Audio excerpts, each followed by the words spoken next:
L'Ecclésiaste, sans aucun doute l'un des textes les plus étranges et les plus déroutants de la Bible.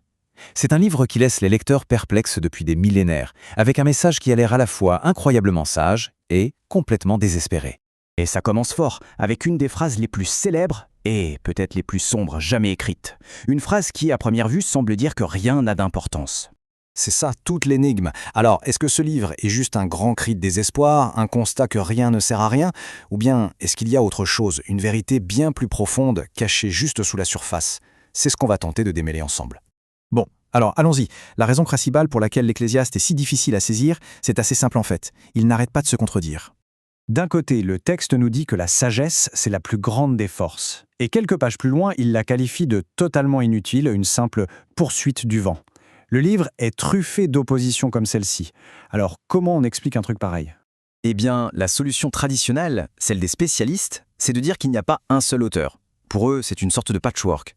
On aurait un pessimiste radical qui aurait écrit le cœur du texte, puis un auteur sage qui aurait ajouté des proverbes, et enfin un éditeur pieux qui aurait inséré des passages sur Dieu pour que ça passe mieux. En gros, cette approche résout les contradictions en découpant le livre en morceaux. Mais là-dessus arrive le philosophe français Jacques Ellul. Et lui, il regarde tout ça et dit « Non, vous n'y êtes pas du tout ». Pour lui, les experts sont complètement passés à côté de l'essentiel. Et sa méthode est tout aussi peu conventionnelle que ses conclusions. Il a passé 50 ans à méditer sur ce texte, seul, sans lire un seul commentaire pour ne pas être influencé. C'est seulement après avoir couché sur papier sa propre analyse qu'il est allé voir ce que les autres en disaient. D'après Ellul, les spécialistes font fausse route à cause de 3 a priori. Premièrement, ils exigent une cohérence logique parfaite, comme si un grand texte ne pouvait pas se contredire. Deuxièmement, ils font une lecture très superficielle, au premier degré. Et enfin, ils sont persuadés que ces idées doivent forcément venir d'ailleurs, de Grèce ou d'Égypte. Pour Ellul, ces préjugés empêchent de voir ce qu'est vraiment ce livre. Et c'est ici que tout bascule, parce qu'Ellul les propose une idée qui va complètement retourner notre façon de voir les choses. L'idée est là. Et si les contradictions n'étaient pas du tout un défaut? Et si elles n'étaient pas une erreur à corriger? Et si, au contraire, elles étaient intentionnelles, si elles étaient le message même du livre? Ellul soutient que la vie elle-même n'est pas un système logique et bien rangé. Elle est pleine de tensions, de paradoxes, d'oppositions. Donc, un livre qui veut être honnête sur la condition humaine doit lui aussi refléter cette structure contradictoire.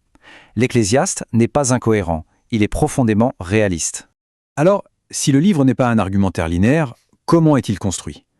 Pour ça, Ellul utilise une métaphore très puissante.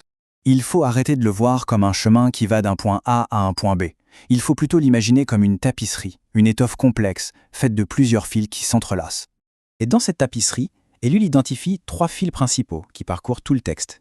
On a le fil de la vanité, celui qui répète que tout est futile. On a le fil de la sagesse, qui valorise la connaissance.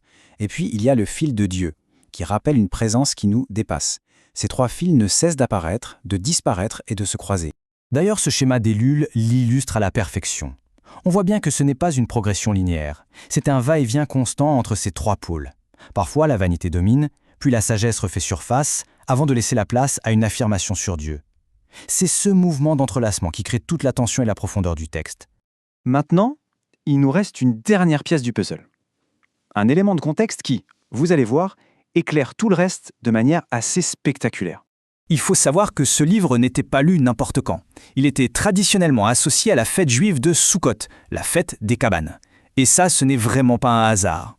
Le lien est juste parfait. Pendant Soukhot, on vit dans des cabanes précaires, un rappel de la fragilité de la vie que l'Ecclésiaste souligne tout le temps. La fête commémore l'errance dans le désert, le dépouillement, ce qui fait directement écho au thème de la vanité des possessions. Mais, et c'est là que c'est fort, Soukhot est aussi une fête de la joie des récoltes. Et l'Ecclésiaste lui nous dit « Prends de la joie, c'est un don de Dieu ». En fait, la fête met en scène exactement ce que le livre explique. C'est un miroir parfait. Et ça nous amène à la conclusion brillante d'Ellul. La tension centrale du livre peut se résumer ainsi. D'un côté, il y a la réalité, ce qu'on peut observer, où tout semble futile et voué à disparaître. Et de l'autre, il y a une vérité plus profonde, une vérité de foi, qui dit que chaque instant, même le plus fragile, est un cadeau. Finalement, l'Ecclésiaste lu par Ellul n'offre pas une réponse simple, mais une tension à habiter. Le sens ne se trouverait donc pas en résolvant les contradictions de la vie, mais plutôt en apprenant à vivre pleinement au cœur même de celle-ci. Ce qui nous laisse bien sûr avec une question essentielle.